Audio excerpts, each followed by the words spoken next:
ሰላም የዱካ ተጠቃሚዎች፣ በባለፈው ቪዲዮ እንዴት የሰጠነውንና የሰበሰብነውን ዱቤ መመዝገብ እንደምንችል አይተን ነበር። በዛሬው ቪዲዮ ደግሞ ዱቤ ለሰጠነው ደንበኛችን እንዴት ማስታወሻ መልእክት መላክ እንደምንችል እናያለን። መልእክት ከመላካችን በፊት በመጀመሪያ ሴቲንግ ውስጥ በመግባት ባንክ አካውንታችንን ማስገባታችንን ቼክ እናደርጋለን።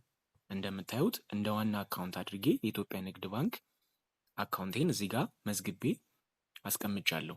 ይህም የሚጠቅመን ምንድን ነው? ማስታወሻው መልእክት በምንልክበት ጊዜ በቀላሉ ደንበኛችን በአስቀመጥንለት የአካውንት ቁጥር ገንዘባችንን በቶሎ ያስገባልናል ማለት ነው። አሁን ወደኋላ በመመለስ እንዴት ማስታወሻ መላክ እንደምንችል እናያለን። እንደምታዩት የመጀመሪያው ረድፍ ላይ ያለው አብደላ 5838 ብር ይቀርበታል ወይም ደግሞ ከኔ በዱቤ እቃ ወስዷል። ይህንን ለማስታወስ አስታውስ የምትለውን በተን በምንጫንበት ጊዜ ሁለት አይነት ኦፕሽኖች ይመጡልናል። የመጀመሪያው ቴክስት በነፃ መላክ ሲሆን ሁለተኛው ደግሞ በቴሌግራም የመላክ አማራጭ ነው። በቴሌግራም ሚላኩ የሚለውን በምንጫንበት ጊዜ እና ቴሌግራምን ስንከፍት እንደምታዩት በቀላሉ እንደዚህ አድርገን የክፍያ ማስታወሻውን መላክ እንችላለን። እንደምታዩት ውድ ደንበኛችን ለሉዋሜ ስፖርት መደብር 5838 ብር ክፍያ ይቀርቦታል። ቀሪ ሂሳቡን ያጠናቁ፣ እናመሰግናለን ይላል። በተጨማሪም ቅድም ያስገባነውን የባንክ አካውንት ቁጥራችንን ወይም ቴሌብር ከሆነ የቴሌብር አካውንታችንን አብሮ ይልክለታል ማለት ነው።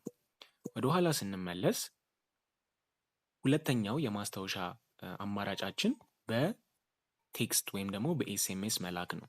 ይህም ደንበኛችን ቴሌግራም ወይም ዋትሳፕ የማይጠቀም ከሆነ በቀላሉ በኤስኤምኤስ በነፃ ከእኔ አካውንት ምንም አይነት ከኔ አየር አካውንት ምንም አይነት ገንዘብ ሳይቀነስ መላክ ያስችለኛል ማለት ነው። ቴክስት በነፃ ይላኩ የሚለውን በምንጫንበት ጊዜ ኤስኤምኤስ በመላክ ላይ ይላል። አሁን የአስታውሽ መልእክቱ በተሰናካ ሁኔታ መላኩን ያሳየኛል። ቅድም ቴሌግራም ላይ ያሳየኋችሁ መልእክት በተመሳሳይ መልኩ ኤስኤምኤስ ላይ አሁን ለአብደላ ደርሶታል ማለት ነው። ሌላኛው ሁለተኛ ማሳየት የፈለግኩት ዛሬ እንዴት ማስታወሻ ማስቀመጥ እንደምንችል ነው። ማስታወሻ ማለት ለደንበኛችን ሳይሆን ለራሳችን።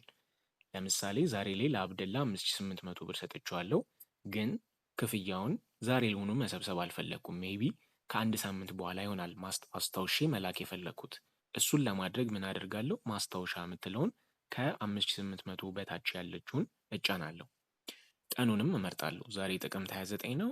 ሜቢ የሚቀጥለው ሳምንት ሐሙስ ዕለት በ4 ቀኑን እመርጥና ከጠዋቱ 4 ሰዓት ተኩል ላይ አስታውሰኝ ብዬ እሺ ስለው እንደምታዩት ሪማይንደር ለ2018 በአራተኛው ወር 3ኛው ቀን ላይ ተቀምጧል ብሎ ያሳየኛል።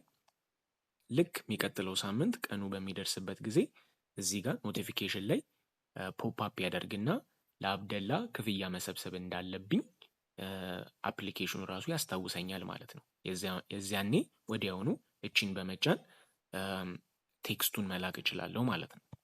እናመሰግናለን።